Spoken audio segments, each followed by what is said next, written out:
প্রিয় বন্ধুরা, আপনাদেরকে নিয়ে আসলাম একটি নতুন জায়গায়, যেখানে হাজার হাজার দর্শক এসেছে, আমিও আসলাম। তো আসলে মূল ব্যাপারটা হচ্ছে এখানে বৈশাখী মেলা উপলক্ষে ঘোড়ার দৌড় প্রতিযোগিতা অনুষ্ঠান এখানে করছে যারা কমিটি আছে। প্রিয় বন্ধুরা, এটা আমাদের কোটালীপাড়ার অন্তর্গত ভাঙ্গারহাটের পাশে লাডেঙ্গা গ্রামে ঐতিহ্যবাহী মাঠে ঘোড়ার দৌড় প্রতিযোগিতা, বৈশাখী মেলা প্লাস ঘোড়ার দৌড় প্রতিযোগিতার অনুষ্ঠান এখানে হচ্ছে। তো চলে আসছি আমরা এখানে। অনেকেই হয়তো গিয়েছেন, আর অনেকেই হয়তো এখানে জাননি যে আসলে ঘোড়ার দৌড়টা কীভাবে হয়। এখানে প্রায় 34টা ঘোড়া আসছিল প্রতিযোগিতা করার জন্য। বিভিন্ন জায়গা থেকে এখানে ঘোড়া নিয়ে আসছে। তো এখানে প্রায় লক্ষাধিক লোকের মতো সমাগম এখানে হয়েছে। একটু আপনাদেরকে দেখাবো। প্রিয় বন্ধুরা, দেখেন পিছনে আমার অনেক লোকের সমাগম দেখা যাচ্ছে। বিভিন্ন জায়গা থেকে, দূর দূরান্ত থেকে অনেক লোকজন এসেছে ঘোড়ার প্রতিযোগিতা দেখার জন্য, ঘোড়ার দৌড় দেখার জন্য।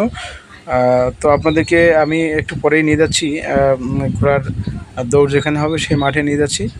তো প্রিয় বন্ধুরা, অবশ্যই একটু দেখবেন, যারা দেখেননি একটু দেখে জানাবেন।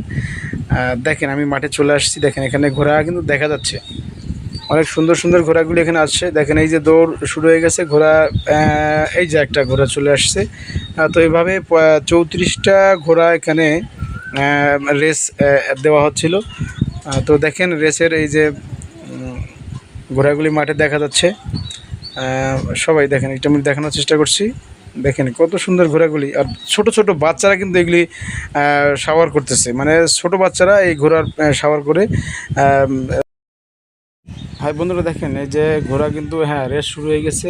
ওই যে আস্তে আস্তে ঘোড়াগুলি আসতেছে দৌড়ে। দেখেন আমি একটু দেখানোর চেষ্টা করতেছি, অনেক দূর থেকে আসতেছে, তো ক্যামেরায় দেখাতে একটু হচ্ছে। দেখেন যে আসতেছে ঘোড়া, আর ছোট ছোট বাচ্চারা কিন্তু এটা শাওয়ার করছে। অনেক দূর দূরান্ত থেকে বাচ্চারা এসেছে তাদের গার্জিয়ানকে সাথে নিয়ে। দেখেন এই যে একটা এই যে প্রথম বিজয়ী হয়েছে। দেখছেন কত ঘোড়াগুলি অনেক বড় বড় দেখা যাচ্ছে। তো আমি প্রথম দেখলাম ঘোড়ার দৌড়। তো আপনারা যদি প্রথম দেখে থাকেন, অবশ্যই একটু কমেন্ট বক্সে জানাবেন কেমন হলো ঘোড়ার দৌড়। একটু ভালো দেখানোর চেষ্টা করেছিলাম, কিন্তু এখানে আমি এদিকে ছিলাম, তার কারণে একটু ভালো দেখাইতে পারিনি। যতটুকু করতে পেরেছি তা আপনাদের মাঝে তুলে ধরলাম।